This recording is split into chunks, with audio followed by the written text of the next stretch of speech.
Hello, അസ്സലാമലൈക്കും, നമസ്കാരം. എന്താണ് വിശേഷമൊക്കെ? അപ്പോൾ അൽഹംദുലില്ലാ 2 നോമ്പും കഴിഞ്ഞു അല്ലേ. അപ്പോൾ ഇന്നത്തെ വിശേഷങ്ങളായിട്ടാണ് ഞാൻ വന്നേക്കണത് കേട്ടോ. അപ്പോൾ ഇന്ന് അധികം വലിയ പണികളൊന്നും ഉണ്ടായിരുന്നില്ല. ഞാനൊരു ഷവർമ പോക്കറ്റ് ഉണ്ടാക്കിയെടുത്തിട്ടുണ്ടായിരുന്നു. അപ്പോൾ അത് ആദ്യം കണ്ടിട്ട് വരാം അല്ലേ. അപ്പോൾ ഞാൻ മൈദയിലാണ് ഷവർമ പോക്കറ്റ് ഉണ്ടാക്കിയെടുക്കുന്നത്. അപ്പോൾ അതിന് വേണ്ടിയിട്ട് 1.5 കപ്പ് മൈദപ്പൊടി എടുത്തിട്ടുണ്ട്. നമ്മൾ ബ്രെഡിലൊക്കെ ഉണ്ടാക്കിയെടുക്കും. അപ്പോൾ ബ്രെഡിൽ ഉണ്ടാക്കുമ്പോൾ ഒരു മധുരം വരില്ല. എനിക്ക് ബ്രെഡിനെക്കാട്ടും ഇഷ്ടം മൈദയിൽ ഉണ്ടാക്കിയെടുക്കുന്നതാണ്. ഇനി ഇതിലേക്ക് ആവശ്യമുള്ള ഉപ്പിട്ട് കൊടുക്കുക. അപ്പോൾ ഞാൻ ഉപ്പിട്ട് കൊടുത്തിട്ടുണ്ട്. ഇനി നമുക്ക് അതിലേക്ക് വേണ്ടത് കുറച്ച് പഞ്ചസാരയും കൂടി വേണം. ഇത്തിരി മതി കേട്ടോ. നമുക്ക് അതൊന്ന് പൊങ്ങി വരാൻ വേണ്ടിയിട്ടും ചെറിയ ഒരു മധുരത്തിന് വേണ്ടിയിട്ടും. പിന്നെ അതാ കുറച്ച് ഈസ്റ്റ് ഇട്ട് കൊടുത്തിട്ടുണ്ട്. പിന്നെ അതാ ഇളം ചൂട് പാൽ വെച്ചിട്ടാണ് ഞാൻ കുഴച്ചെടുക്കുന്നത്. അപ്പോൾ ഞങ്ങൾക്കിവിടെ കുറച്ച് മതിയില്ല. അപ്പോൾ ഞാൻ കുറച്ച് പാൽ എടുത്തിട്ടുള്ളൂ. അപ്പോൾ നിങ്ങൾ ഇതിനൊക്കെ അനുസരിച്ചിട്ട് കൂട്ടും കുറക്കൊക്കെ നമുക്ക് ചെയ്യാം കേട്ടോ. അപ്പോൾ ആ പാൽ മുഴുവൻ ഒഴിച്ചിട്ട് ഒന്ന് കുഴച്ചെടുക്കുന്നുണ്ട്. മൈദ ഹെൽത്തി ഒന്നല്ല, പിന്നെ എണ്ണക്കടിയാണ്, നമുക്ക് കഴിക്കാൻ നല്ലതൊന്നല്ല. പക്ഷെ എന്നാലും നോമ്പ് തുറക്കുന്ന സമയത്ത് എന്തായാലും ഒരു എണ്ണക്കടി ഇവിടെ നിർബന്ധമാണ്. എനിക്കും മകൾക്ക് അങ്ങനെ ഒന്നും ഇല്ല കേട്ടോ. ഞങ്ങൾ കിട്ടിയത് കഴിക്കും, പക്ഷെ മോനിക്ക് നിർബന്ധമാണ്.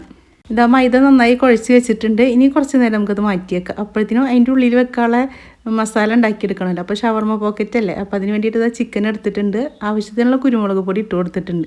പിന്നെ നമ്മളന്ന് ഷവർമ മസാല ഉണ്ടാക്കി വെച്ചിട്ടായിരുന്നല്ലോ, അപ്പോൾ അതിലും കുരുമുളക് പൊടി ഉണ്ട്. അപ്പോൾ അത് കാരണം കുറച്ചാണ് ഇട്ട് കൊടുത്തിട്ടുള്ളൂ. ഇനി കുറച്ച് ഷവർമ മസാല ഇട്ട് കൊടുത്തിട്ടുണ്ട്. പിന്നെ ഇതാ കുറച്ച് ഉപ്പ് ഇട്ട് കൊടുക്കുന്നുണ്ട്. ഇതിന് ആവശ്യത്തിനുള്ള ഉപ്പ് കേട്ടോ. അപ്പോൾ അതെല്ലാം കൂടിയിട്ട് ഇനി നമുക്കൊന്ന് കൈ വെച്ചിട്ട് നന്നായിട്ടൊന്ന് കുഴച്ച് കൊടുക്കണം. അപ്പോൾ അതിൻ്റെ മുന്നേ കുറച്ച് സോയാ സോസും കൂടി ഒഴിച്ച് കൊടുക്കണം. അപ്പോൾ അതാ കുറച്ച് തന്നെയാണ് ഒഴിച്ച് കൊടുക്കണുള്ളൂ. അപ്പോൾ അതാ സോസും കൂടി ഒഴിച്ച് കൊടുത്തിട്ടുണ്ട്. പിന്നെ വേറെ ഒന്നും ഞാൻ അതിൽ കൂട്ടണില്ല കേട്ടോ. ടൊമാറ്റോ സോസ്, ചില്ലി സോസ് അങ്ങനെ ഒന്നും കൂട്ടണില്ല. അപ്പോൾ ഇങ്ങനെ തന്നെ ഉണ്ടാക്കിയെടുത്താലും നല്ല ടേസ്റ്റാണ് കേട്ടോ. ഇനി കൈ വെച്ചിട്ട് നന്നായി തിരുമ്പിയിട്ട് ഇങ്ങനെ കൂട്ടി യോജിപ്പിച്ചേക്കുക. ഇത് രാവിലെ വെച്ചാലും കുഴപ്പമൊന്നുമില്ല കേട്ടോ. ഞാൻ മറന്നുപോയി. പിന്നെ നമുക്ക് എന്താ ഉണ്ടാക്കണമെന്നൊരു ഇതുണ്ടാവില്ലല്ലോ ഉച്ച തിരിയണ സമയത്തേക്കല്ല. അപ്പോൾ അങ്ങനെ മറന്നിട്ട് അങ്ങോട്ട് പോകുമല്ലോ. അപ്പോൾ അത് കായം പറട്ടി വെച്ചിട്ടുണ്ട്. പിന്നെ ഇന്ന് മോനിക്ക് കാട പൊരിച്ചത് മതി എന്ന് പറഞ്ഞു. അപ്പോൾ അത് ഒരെണ്ണം കായം പറട്ടി വെച്ചതായിരുന്നു. അപ്പോൾ അതും മാറ്റി വെച്ചിട്ടുണ്ട്. ഇനി വേണ്ടത് ഷവർമ പോക്കറ്റിൻ്റെ ഉള്ളിൽ വെക്കാനുള്ളതാണല്ലോ. അപ്പോൾ അതിന് വേണ്ടിയിട്ട് ഇതാ ഒരു ക്യാരറ്റ് എടുത്തിട്ടുണ്ട്, ഒരു സബോള എടുത്തിട്ടുണ്ട്. അപ്പോൾ അതും ചെറുതായി അരിഞ്ഞു കൊടുന്ന് വെച്ചിട്ടുണ്ട് കേട്ടോ. അപ്പോഴത്തേനും ഇതാ നമ്മുടെ പാൻ ചൂടായി വന്നിട്ടുണ്ട്. അപ്പോൾ കുറച്ച് ഓയിൽ ഒഴിച്ചിട്ട് നമുക്കിതൊന്ന് ഫ്രൈ ചെയ്തെടുക്കാം. നമുക്കിത് എയർ ഫ്രയറിൽ വെച്ചിട്ട് വേണമെങ്കിലും ഫ്രൈ ചെയ്തെടുക്കാം കേട്ടോ. പിന്നെ ഈ കുറച്ചായിട്ട് പിന്നെ അത് ചൂടാക്കി എടുക്കണം, പിന്നെ അത് വൃത്തിയാക്കി എടുക്കണം എന്നൊക്കെയുള്ള മടി അതുകൊണ്ടാണ് ഞാനിപ്പോൾ കുറച്ച് ഓയിൽ ഒഴിച്ചിട്ട് ഒന്ന് ഫ്രൈ ചെയ്തെടുക്കുന്നത്. അപ്പോൾ 2 സൈഡും മറിച്ചിട്ട് കൊടുത്തിട്ട് ഒന്ന് നന്നായി വേവിച്ചിട്ട് എടുക്കുക. അപ്പോൾ നിങ്ങൾക്ക് എൻ്റെ വീഡിയോ ഇഷ്ടപ്പെടുകയാണെങ്കിൽ, സബ്സ്ക്രൈബ് ചെയ്യാത്തവരാണെങ്കിൽ ഒന്ന് സബ്സ്ക്രൈബ് ചെയ്യും കേട്ടോ. അതുപോലെ ബെല്ലൈക്കൺ ഓണാക്കിയൊക്കെ ലൈക്ക് ചെയ്യുക, ഷെയർ ചെയ്യുക, കമൻറ്റ് ചെയ്യുക. പിന്നെ നിങ്ങൾക്ക് ഇതേപോലെ ഷവർമ പോക്കറ്റ് മാത്രമായിട്ട് വീഡിയോ മതിയോ, അത് എല്ലാ നോമ്പുതുറയുടെ വിശേഷങ്ങളായിട്ട് വേണോ, അത് നിങ്ങൾക്ക് എന്താണെന്ന് ഇഷ്ടമുള്ളത് ഒന്ന് കമൻറ്റിൽ പറയണം കേട്ടോ. നിങ്ങൾക്ക് ബോറടിക്കുന്നുണ്ടെങ്കിൽ അതും പറയണേ. ചിക്കനൊക്കെ ഇതാ ഫ്രൈ ആയി വന്നിട്ടുണ്ട്. ഇനി നമുക്കതൊന്ന് മാറ്റി വെക്കാം. ചൂടാറിൻ്റെ ശേഷം ചെറിയ പീസുകളാക്കി എടുക്കാൻ വേണ്ടിയിട്ടാണ്. അപ്പോൾ നമ്മൾ കൈ വെച്ചിട്ടൊന്ന് പിച്ചെടുക്കുക, അല്ലെങ്കിൽ കത്തി വെച്ചിട്ടൊന്ന് ചെറുതാക്കി മുറിച്ചെടുക്കുക, അങ്ങനെ എന്ത് വേണമെങ്കിലും ചെയ്യാം കേട്ടോ. അതാ ഞാൻ കത്തി വെച്ചിട്ട് മുറിച്ചെടുക്കുകയും ചെയ്തത് കേട്ടോ. അപ്പോൾ അതൊരു പാത്രത്തിൽ ഇട്ട് കൊടുത്തിട്ടുണ്ട്. പിന്നെ അതാ ഒരു സബോള ചെറുതാക്കി അരിഞ്ഞത് അത് ഇട്ട് കൊടുത്തിട്ടുണ്ട്. പിന്നെ അതാ ക്യാരറ്റ്. ഇതിൽ ക്യാബേജ് ഒന്നും ഇടണില്ല കേട്ടോ. ഇവിടെ മോനിക്ക് ഏറ്റവും പരാതിയുള്ളതാണ് കടയിൽ നിന്ന് ഷവർമ മേടിക്കുമ്പോൾ അതിൽ കൂടുതൽ ക്യാബേജ് ഉണ്ടാവുകയാണ്. അപ്പോൾ അത് കാരണം അത് ഞാൻ തീരെ ഇട്ട് കൊടുക്കണില്ല. ഈ ഒരു 3 എണ്ണമാണ് ഇട്ട് കൊടുക്കുന്നത്. പിന്നെ അതാ കുറച്ച് മല്ലിയിലയും കൂടി ഇട്ട് കൊടുക്കുന്നുണ്ട്. ഇനി ഇതിലേക്ക് ആവശ്യമുള്ള ഉപ്പിട്ട് കൊടുക്കണം. അപ്പോൾ ചിക്കൻ വേവിക്കുമ്പോൾ നമ്മൾ ഉപ്പിട്ട് കൊടുത്തിട്ടുണ്ട്. പിന്നെ മൈദ കുഴച്ച് വെക്കുമ്പോൾ അതിൽ ഉപ്പിട്ടിട്ടുണ്ട്. അപ്പോൾ ഈ ക്യാരറ്റിനും പിന്നെ സബോളക്ക് അതിന് ആവശ്യമുള്ള ഉപ്പ് മാത്രം ഇട്ട് കൊടുത്താൽ മതി. അപ്പോൾ കുറച്ച് ഇട്ട് കൊടുത്താൽ മതി കേട്ടോ. അപ്പോൾ ഉപ്പിട്ട് കൊടുത്തിട്ടുണ്ട്. ഇനി നമുക്ക് എരിവിനുള്ള കുരുമുളക് ഇട്ട് കൊടുക്കണം. അപ്പോൾ അതും കുറച്ചിട്ട് കൊടുക്കുന്നുണ്ട്. ഇനിയിപ്പോൾ കൂടുതൽ സാധനങ്ങളൊന്നുമില്ല. ഇനി നമുക്കൊന്ന് നന്നായി ഒന്ന് കൂട്ടി യോജിപ്പിക്കുക. സ്പൂൺ വെച്ചിട്ട് നന്നായിട്ടൊന്ന് കൂട്ടി കുഴച്ച് കൊടുക്കുക. അപ്പോൾ അതാ ഇപ്പോൾ കാണാൻ നല്ല ഭംഗിയുണ്ടല്ലേ, 2-3 കളറായിട്ട് കിടക്കുമ്പോൾ നല്ല ടേസ്റ്റാണ് കേട്ടോ. മക്കൾക്കും നമുക്കും എല്ലാവർക്കും ഇഷ്ടപ്പെടും. അപ്പോൾ ഇനി അതിലേക്ക് വേണ്ടത് മയോണീസാണ്. അപ്പോൾ ഇത് ഞാൻ മുന്നേ ഉണ്ടാക്കി വെച്ചിട്ടുണ്ടായിരുന്നു. അതിൻ്റെ വീഡിയോ ഒക്കെ നിങ്ങൾക്ക് അറിയാമല്ലോ എങ്ങനെ ഉണ്ടാക്കുന്നുണ്ട് എന്നുള്ളതൊക്കെ. അപ്പോൾ അത് കാരണമാണ് അതിൻ്റെ വീഡിയോ ഞാൻ എടുക്കാഞ്ഞത്. അപ്പോൾ അതും കൂടി ഒഴിച്ച് കൊടുക്കുന്നുണ്ട്. ഇനിയും നന്നായിട്ടൊന്ന് കൂട്ടി യോജിപ്പിക്കുക. ഇപ്പോൾ തന്നെ നമ്മൾ കടയിൽ നിന്ന് മേടിക്കുന്ന ഷവർമയുടെ ഒരു മണം വരുന്നുണ്ട് കേട്ടോ. അപ്പോൾ നമ്മൾ ആ മസാല ഉണ്ടാക്കി വെക്കുകയാണെങ്കിൽ നമുക്ക് പെട്ടെന്ന് ഉണ്ടാക്കിയെടുക്കാൻ പറ്റുമല്ലോ. അപ്പോൾ നോമ്പിൻ്റെ മുന്നേ ഞാൻ ആ മസാല ഉണ്ടാക്കിയ വീഡിയോ ഇട്ടിട്ടുണ്ട്. കാണാത്തവരൊക്കെ ആണെങ്കിൽ ഒന്ന് പോയി കണ്ടു നോക്കി നോക്കൂ കേട്ടോ. ഇപ്പോൾ ഇതാ നമ്മുടെ മൈദൊക്കെ ഇതാ പൊങ്ങി വന്നിട്ടുണ്ട്. അപ്പോൾ അത് മൈദ ഒന്നും കൂടി കൈ വെച്ചിട്ട് ഒന്ന് കുഴച്ച് കൊടുക്കുന്നുണ്ട്. അപ്പോൾ ഇങ്ങനെ ഒട്ടണ പോലെയാണ്, വെള്ളം കൂടിയിട്ടൊന്നല്ല കേട്ടോ. അത് പൊങ്ങി വന്നതുകൊണ്ടാണ്. ഇനി നമുക്ക് 2 പാട്ടാക്കിയിട്ടെടുക്കാം. ഇനി കൈ വെച്ചിട്ട് ഒന്നും കൂടി ഒന്ന് കുഴച്ചെടുക്കുക. നമുക്ക് പരത്തിയെടുക്കാൻ വേണ്ടിയിട്ടാണ്. കൈ ഇങ്ങനെ ഒട്ടണ പോലെ ഉണ്ടല്ലേ, വെള്ളം കൂടിയിട്ടല്ല കേട്ടോ. ഞാൻ പിന്നെയും പറയുന്നത് നമ്മളിങ്ങനെ പൊന്തി വന്നതുകൊണ്ടാണ്. കണ്ടില്ലേ, അപ്പോൾ നമുക്ക് കറക്റ്റായിട്ട് വന്നിട്ടുണ്ട്. ഇനി വലിയൊരു പീസായിട്ട് നമുക്ക് അങ്ങനെ 2 എണ്ണാക്കി വെക്കാം. അപ്പോൾ അത് മാറ്റി വെച്ചിട്ടുണ്ട്. ഇനി അത് പരത്തിയെടുക്കണമല്ലോ. അപ്പോൾ എൻ്റെ ആ ഗ്രാനൈറ്റുമ്പോൾ പരത്തുമ്പോൾ കണ്ടില്ല ചെറിയ ഓട്ടകളൊക്കെ ആയിട്ട് വന്നിരിക്കുന്നത്. അപ്പോൾ അതുമ്പോൾ പരത്തുമ്പോൾ ഒരു സുഖമില്ലാത്ത പോലെ. അപ്പോൾ ഞാനൊരു ടൈലിൻ്റെ പീസ് നന്നായി കഴുകിയിട്ട് എടുത്ത് വെച്ചിട്ടുണ്ടായിരുന്നു കേട്ടോ. അപ്പോൾ ഇതിൽ ചപ്പാത്തിയൊക്കെ പുതുമലാണ് ഞാൻ കുഴച്ചെടുക്കും പരത്തിയെടുക്കുകയൊക്കെ ചെയ്യുക. അപ്പോൾ അതിലാണ് പരത്തിയെടുക്കുന്നത്.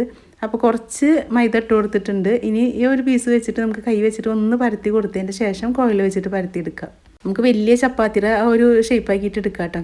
പരത്തിയെടുക്കാനൊക്കെ സുഖമാണ്, പെട്ടെന്ന് പരത്തിയെടുക്കാൻ പറ്റും, ഒരു ബുദ്ധിമുട്ടും ഇല്ല, വേഗം ഉണ്ടാക്കിയെടുക്കാൻ പറ്റുന്നതാണ്. ഇത് നല്ല കനവും പാടില്ല, എന്നാൽ നല്ല കനം കുറവും പാടില്ല കേട്ടോ. അപ്പോൾ ഒരു മീഡിയം ഇതാക്കിയിട്ട് എടുക്കണം. കണ്ടില്ല, ഈ ഒരു കനത്തിലാക്കിയിട്ട് എടുക്കണം, അല്ലെങ്കിൽ നമ്മൾ മസാല ഒക്കെ വെച്ചിട്ട് അതിൽ പൊരിച്ചെടുക്കുമ്പോൾ ഇങ്ങനെ പൊട്ടിപ്പോരും. അപ്പോൾ ഒരു പീസ് നമ്മളിതാ പരത്തി മാറ്റി വെച്ചിട്ടുണ്ട്. ഇനി അടുത്തതും കൂടി ഇതാ പരത്തി എടുക്കുന്നുണ്ട്. കണ്ടില്ല, അപ്പോൾ ഇതാ ഇതുപോലെ ആയി വന്നിട്ടുണ്ട്. ഇത് നമ്മൾ ആദ്യം പരത്തിയ പീസില്ല അത് വെച്ച് കൊടുക്കുക. എന്നിട്ട് പിന്നെ ഇതാ ഒരു മൂടി അല്ലെങ്കിൽ ഒരു ഗ്ലാസ് അങ്ങനെ എന്തെങ്കിലും വെച്ചിട്ട് നമ്മളൊന്ന് അളന്നെടുത്താൽ മതി. അപ്പോൾ ഞാൻ മസാല വെക്കാൻ വേണ്ടിയിട്ട് ഒന്ന് നമ്മൾ അളവെടുക്കുകയാണ്. അപ്പോൾ അതിന് ഞാൻ നമ്മുടെ ചിരട്ടപ്പുട്ടുണ്ടല്ലോ അതിൻ്റെ അടപ്പാണ് എടുത്തേക്കുന്നത്. കണ്ടില്ല, കുറച്ച് വലുതാണ്, നമുക്ക് വേഗം ഉണ്ടാക്കിയെടുക്കലും കഴിയുമല്ലോ. അപ്പോൾ അത് അങ്ങനെ വെച്ചിട്ട് ഒന്ന് മാർക്ക് ചെയ്ത് എടുക്കുന്നുണ്ട്. ഈ ഓരോന്നിൻ്റെ നടുവിലേക്കായിട്ട് നമ്മൾ ഷവർമ്മക്കൂട്ട് വെച്ച് കൊടുക്കുക. നടുവിലായിട്ട് തന്നെ വെക്കണം കേട്ടോ, സെൻട്രലിൽ തന്നെ ആക്കണം. അപ്പുറത്ത് ആവരുത്, നമ്മൾ വേറെ ഒരെണ്ണം കൂടി വെച്ച് മൂടിയെടുക്കാനുള്ളതാണ്. പിന്നെ ഇതിൻ്റെ അളവും കൂടി പോവരുത്, അത്യാവശ്യത്തിനുള്ള മാത്രം ഒരു ടീസ്പൂണൊക്കെ വെച്ച് കൊടുത്താൽ മതി. അല്ലെങ്കിൽ കൂടുതലായാലും നമ്മൾ എണ്ണയിലിട്ടിട്ട് ഇത് പൊരിച്ചെടുക്കുന്ന സമയത്ത് പൊട്ടിപ്പോവും. അപ്പോൾ അതും കൂടി ഒന്ന് ശ്രദ്ധിക്കണം കേട്ടോ. ഇതുപോലെ ഇങ്ങനെ നടുവിൽ വെച്ച് കൊടുത്താൽ മതി. ഈ ചെറിയതാക്കി എടുക്കണമെങ്കിൽ നമുക്ക് നമ്മുടെ സ്റ്റീലിൻ്റെ ഗ്ലാസ്സൊക്കെ ഉണ്ടല്ലോ, ആ ഗ്ലാസ്സൊക്കെ വെച്ചിട്ട് ഇങ്ങനെ അളവെടുത്താൽ മതി കേട്ടോ. അപ്പോൾ ഞാൻ അത് പെട്ടെന്ന് കഴിഞ്ഞോട്ടെ വിചാരിച്ചിട്ടാണ്. ഇപ്പോൾ ഇതാ വലുതുമാണല്ലോ, അപ്പോൾ നമുക്ക് കുറച്ച് ഉണ്ടാക്കി എടുത്താൽ മതിയല്ലോ. അപ്പോൾ ഞാനൊക്കെ എളുപ്പപ്പണി ചെയ്യുന്ന ഒരാളാണ് കേട്ടോ, എനിക്ക് പെട്ടെന്ന് ഉണ്ടാക്കിയെടുക്കണം. അപ്പോൾ അതാ മറ്റേ ഒരു ചപ്പാത്തിയും കൂടി നമ്മൾ ഉണ്ടാക്കി വെച്ചിട്ടുണ്ടായിരുന്നില്ല, അപ്പോൾ മൈദ ചപ്പാത്തിയും കൂടി ഇതിൻ്റെ മീതെ വെച്ച് കൊടുത്തിട്ട് കണ്ടില്ല, 4 സൈഡും ഇതുപോലെ ഒന്ന് കൈ വെച്ചിട്ട് ഒട്ടിച്ച് കൊടുക്കുക. ഇനിയിപ്പോൾ ഒരു ചപ്പാത്തി ചെറുത് പറഞ്ഞാൽ വലുതായാലും കുഴപ്പമില്ല, നമുക്ക് കൈ വെച്ചിട്ടൊന്ന് ഇങ്ങനെ നീട്ടിയെടുത്ത ചപ്പാത്തി അല്ല, അതിങ്ങനെ വലുതായി വരും, മൈദ ആയ കാരണം ഇങ്ങനെ നീണ്ടു വരും. അപ്പോൾ അത് വെച്ചിട്ട് ഒന്ന് ഷേപ്പ് ചെയ്ത് കൊടുത്താൽ മതി. ഇപ്പോൾ അതാ നമ്മളത് വെച്ചിട്ട് ഇങ്ങോട്ട് മുറിച്ചെടുത്തപ്പോൾ കണ്ടില്ല, 4 ഭാഗം ഒട്ടിയിട്ട് നമുക്ക് വേറെ ഒട്ടിക്കേണ്ട ആവശ്യമൊന്നുമില്ല. മൈദ വെച്ചിട്ട് ഒട്ടിക്കുക അങ്ങനെ ഒന്നും ചെയ്തെടുക്കേണ്ട ആവശ്യമില്ല. കണ്ടില്ലേ, അപ്പോൾ ഇതാ 4 സൈഡ് ഒട്ടി വന്നിട്ടുണ്ട്. അപ്പോൾ ഇതാ ഒന്നിങ്ങനെ വെച്ചൊന്ന് അമർത്തിയിട്ട് ഒന്നിങ്ങനെ ആക്കിയെടുത്താൽ മതി. കണ്ടില്ലേ, അപ്പോൾ ഇതാ അത് ശരിയായി വന്നിട്ട് രണ്ടും കൂടി ഒട്ടി വന്നിട്ടുണ്ട്. അപ്പോൾ ഇതുപോലെ ബാക്കിയുള്ളതും കൂടി നമുക്ക് അങ്ങനെ ആക്കിയെടുക്കാം. അപ്പോൾ മക്കൾക്ക് പുറത്തുനിന്ന് ഷവർമ്മ മേടിക്കാൻ പേടിയുള്ളവരൊക്കെ ആണെങ്കിൽ നമുക്ക് വീട്ടിൽ തന്നെ ഉണ്ടാക്കിയെടുക്കാമല്ലോ. അവർക്കൊക്കെ നല്ല ഇഷ്ടമാവും ഷവർമ്മ അല്ലേ. റൗണ്ട് ഷേപ്പ് വേണമെന്ന് ഒരു നിർബന്ധമില്ല. കണ്ടില്ലേ, ഇപ്പോൾ ഇത് നമ്മൾ മുറിച്ചെടുത്തപ്പോൾ ഇങ്ങനെ ആയിട്ടാണ് വന്നത്. അപ്പോൾ അങ്ങനെ ആയാലും 4 സൈഡാണ് ഒട്ടിയിട്ട് വരും കേട്ടോ. നമ്മളിങ്ങനെ മൈദ വെച്ചിട്ട് ആ ഒരു സാധനം കൊണ്ട് അമർത്തിയെടുക്കുമ്പോൾ തന്നെ നമുക്കത് ഷേപ്പായിട്ടും ഒട്ടിയിട്ടും എല്ലാം കൊണ്ടും വരും. അപ്പോൾ വലിയ പണിയൊന്നും ഇല്ല. ഇത് ഉണ്ടാക്കിയതിൻ്റെ ബാക്കിയുള്ള മാവ് നമുക്കിതുപോലെ കുഴച്ചെടുത്തിട്ട് വീണ്ടും ഉണ്ടാക്കിയെടുക്കുക. അല്ലെങ്കിൽ നമുക്കതുകൊണ്ട് പൂരിയോ ചപ്പാത്തി അങ്ങനെ എന്ത് വേണമെങ്കിലും ഉണ്ടാക്കിയെടുക്കാം കേട്ടോ. അപ്പോൾ ഞാൻ അതും കൂടി കുഴച്ചെടുത്തിട്ടുണ്ട്. അപ്പോൾ ആ മാവ് വെച്ചിട്ട് ഞാൻ 2 ഷവർമ്മ പോക്കറ്റും കൂടി ഉണ്ടാക്കിയെടുത്തിട്ടുണ്ട്. ഇപ്പോൾ ഇതാ ഓയിൽ ചൂടായിട്ടുണ്ട്. ഇനി നമുക്ക് ഓയിലേക്ക് നല്ല ചൂടായ ഓയിലേക്ക് ഇട്ട് കൊടുക്കണം കേട്ടോ. അപ്പോൾ ചൂട് നോക്കണം, നല്ല ചൂടായ എണ്ണയിലേക്ക് ഇത് ഇട്ട് കൊടുക്കുക. ഇനി 2 സൈഡൊന്ന് മറിച്ചിട്ട് കൊടുക്കുക. അപ്പോൾ ഇങ്ങനെ ഇതിൻ്റെ മീതൊക്കെ ഇങ്ങനെ ഓയിൽ ഒഴിച്ച് കൊടുക്കുമ്പോൾ അതിങ്ങനെ പൊള്ളച്ച് വരും, നമ്മുടെ പൂരി പൊള്ളക്കണ പോലെ പൊള്ളച്ച് വരും കേട്ടോ. പിന്നെ കുറേ നേരം ഇട്ടിട്ട് അത് മുരിപ്പിച്ചെടുക്കേണ്ട ആവശ്യമൊന്നുമില്ല. ഒന്ന് വേവണ വരെ അങ്ങോട്ടും ഇങ്ങോട്ടും മറിച്ചിട്ട് കൊടുത്തിട്ട് ഒന്ന് വേവിച്ചെടുത്താൽ മതി. അപ്പോൾ അത് നിങ്ങൾക്ക് കാണുമ്പോൾ തന്നെ അറിയണ്ടില്ല, നന്നായി വീർത്ത് വന്നിട്ടുണ്ടെന്ന സൈഡ് പൊട്ടിപ്പോരി അങ്ങനെ ഒന്നും ചെയ്തിട്ടില്ല. അപ്പോൾ നമ്മൾ വേറെ മൈദ വെച്ച് ഒട്ടിക്കുക അങ്ങനെ ഒന്നും വേണ്ടല്ലോ. അപ്പോൾ മക്കൾക്ക് ഇപ്രാവശ്യം നോമ്പിന് ഒരു ദിവസമെങ്കിലും ഒന്ന് ഉണ്ടാക്കി കൊടുത്ത് നോക്കി കേട്ടോ. പിന്നെ മൈദയാണ് അതിൻ്റെ ഒരു പ്രശ്നമുള്ളൂ. പിന്നെ ഓയിലൊന്നും കുടിക്കണമെന്നില്ല, അതേപോലെ തന്നെ നമ്മൾ ഒഴിച്ച ഓയിൽ അതുപോലെ തന്നെ അതിലുണ്ട്. പിന്നെ ഇത് വെന്തിട്ടല്ല ചൂടാറി വരുമ്പോഴും ചില സാധനങ്ങൾ ഇങ്ങനെ ഓയിൽ കയ്യുമ്പിലൊക്കെ വരുമല്ലോ. ഇത് തീരെ എണ്ണ കുടിച്ചിട്ടില്ല, കണ്ടില്ലേ, ഇപ്പോൾ പൂരി പോലെ ഉണ്ട് അല്ലേ. അപ്പോൾ ഒരെണ്ണം ചുട്ടെടുത്തിട്ടുണ്ട്. അതുപോലെ തന്നെ ഇനി ബാക്കിയുള്ളതും കൂടി ചുട്ടെടുക്കുക, പൊരിച്ചെടുക്കുക. നോമ്പിൻ്റെ പിച്ചും വഴിയായി തുടങ്ങിയിട്ടില്ലേ. അപ്പോൾ ബാക്കിയുള്ളതും കൂടി അതുപോലെ നമുക്ക് പൊരിച്ചെടുക്കാം. പിന്നെ ഇതിനായിട്ട് വേറെ ചിക്കൻ മേടിക്കേണ്ട ആവശ്യമൊന്നുമില്ല. നമ്മൾ ചിക്കൻ മേടിക്കുമ്പോൾ ഇന്ന് കുറച്ച് എല്ലില്ലാത്ത പീസ് മാറ്റി വെച്ചാൽ മതി. അപ്പോൾ നമുക്ക് 2-3 തരം എണ്ണക്കടികൾ ഉണ്ടാക്കിയെടുക്കാൻ പറ്റും. ഞാൻ അങ്ങനെയാണ് ചെയ്യാട്ടോ. അപ്പോൾ അത് ലാസ്റ്റത്തെയും കൂടി അതിലേക്ക് ഇട്ട് കൊടുക്കുന്നുണ്ട്. കണ്ടില്ല, നന്നായി പൊള്ളച്ച് വന്നിട്ടുണ്ട്. അതേ ഓയിലേക്ക് തന്നെ നമ്മുടെ കാട ഇട്ട് കൊടുക്കുന്നുണ്ട്. അപ്പോൾ കാടയും കൂടി പൊരിച്ചെടുത്താൽ ആ പണിയും കൂടി കഴിഞ്ഞുല്ലോ. പിന്നെ ഈ 4-4:15 ആ ടൈമിലാണല്ലോ കിച്ചണിൽ കയറുക.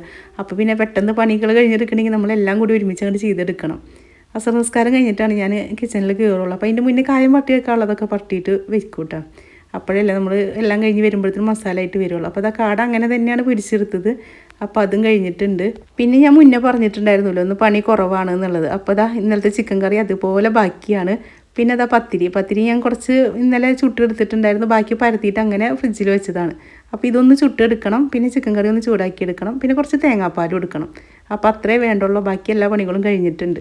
അപ്പോൾ പത്തിരി ഉണ്ടാക്കുന്ന ദിവസം ഞാൻ 2 ദിവസത്തേക്ക് ഇതേപോലെ പരത്തി വെക്കൂട്ടോ. അപ്പോൾ അത് കാരണം പിറ്റേന്ന് അങ്ങനെ വലിയ പണി ഉണ്ടാവില്ല. അപ്പോൾ നമ്മൾ പത്തിരി ഉണ്ടാക്കുന്ന ദിവസം കുറച്ച് കൂടുതൽ ഇതുപോലെ പരത്തി വെച്ചാൽ മതി. ഇത് ചുട്ടതൊന്നുമല്ല കേട്ടോ, പകുതി വേവാക്കിയതുമല്ല, അതങ്ങനെ പരത്തിയിട്ട് ഒരു കാസറോളിലോ അല്ലെങ്കിൽ എയർ കിടക്കാത്തൊരു പാത്രത്തിലാക്കിയിട്ട് നന്നായി അടച്ച് വെക്കണം.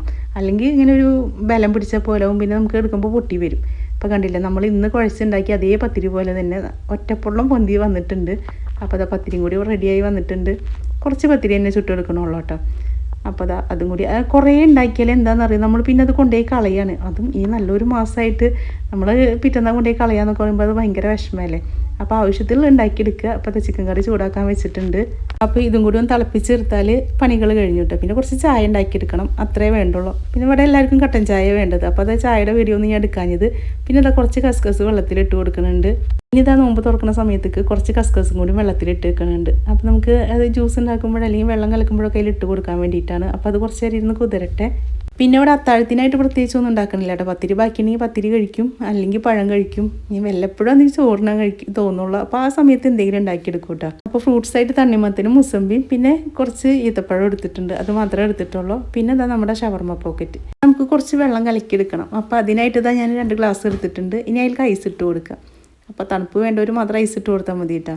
അപ്പോൾ എനിക്ക് മോനിക്കും ഇവിടെ തണുത്ത വെള്ളം വേണം. അപ്പോൾ അത് കാരണം ഞാൻ ഇവിടെ ഐസ് ഇട്ട് കൊടുത്തിട്ടുണ്ട്. പിന്നെ നമ്മുടെ സ്ക്വാഷ് ഉണ്ടല്ലോ, പൈനാപ്പിളിൻ്റെ അതുണ്ടാക്കി വെച്ചത് അത് എടുത്തിട്ടുണ്ട്. പിന്നെ കുറച്ച് കസ്കസ് ഓരോ ഗ്ലാസ്സിൽ ഒഴിച്ച് കൊടുത്തിട്ട് നമുക്ക് എത്ര വേണം അത്ര ഒഴിച്ച് കൊടുക്കുക. അപ്പോൾ ഞാൻ 1/4 ഗ്ലാസ്സാണ് ഒഴിച്ച് കൊടുക്കുന്നത്, മധുരം ഇട്ടതാണല്ലോ, അപ്പോൾ അത്ര മതി. പിന്നെ കുറച്ച് വെള്ളം ഒഴിച്ച് കൊടുക്കുന്നുണ്ട്, പച്ചവെള്ളമാണ് ഒഴിച്ച് കൊടുക്കുന്നത്. ഐസ് ഇട്ട കാരണം പിന്നെ ഐസ് വെള്ളം ഒഴിച്ച് കൊടുക്കണില്ല. ഇനി ഒന്ന് സ്പൂൺ വെച്ചിട്ട് നന്നായിട്ട് ഇളക്കി കൊടുക്കുക. അപ്പോൾ നമ്മുടെ വെള്ളം ഇവിടെ റെഡിയായി വന്നിട്ടുണ്ട്. കണ്ടില്ലേ, ഇങ്ങനെ ഉണ്ടാക്കി വെക്കുകയാണെങ്കിൽ നമുക്ക് വേറെ പഞ്ചസാര ഇട്ട് കലക്കി അല്ലെങ്കിൽ ജ്യൂസ് അടിക്കുക അങ്ങനെ ഒരു ഇതും വരില്ല, പെട്ടെന്ന് ഉണ്ടാക്കിയെടുക്കാൻ പറ്റും. അപ്പോൾ നോമ്പ് തുറക്ക് കഴിഞ്ഞു അൽഹംദുലില്ലാ. ഇനി ഷവർമ പോക്കറ്റിൻ്റെ ഉള്ളിൽ കണ്ടില്ല, നന്നായി വെന്തിട്ട് വന്നിട്ടുണ്ട്. ഇതൊക്കെ നന്നായി വെന്ത് വന്നിട്ടുണ്ട്. എന്നാൽ ഷവർമയുടെ ഉള്ളിലത്തെ ഫീലിങ്സ് ആണെങ്കിൽ വെന്തിട്ടുമില്ല. അപ്പോൾ അത് ഇതായി വന്നിട്ടുണ്ട്. പിന്നെ വെള്ളം കുടിച്ച് അൽഹംദുലില്ലാ. അങ്ങനെ ഇന്നത്തെ നോമ്പ് തുറ കഴിഞ്ഞു. പിന്നെ ഇറച്ചിയും പത്തിരിയൊക്കെയാണ്. അപ്പോൾ ഇൻഷാ അല്ലാഹ് ഇനി നല്ലൊരു വീഡിയോ ആയിട്ട് നമുക്ക് അടുത്ത ദിവസം കാണാം.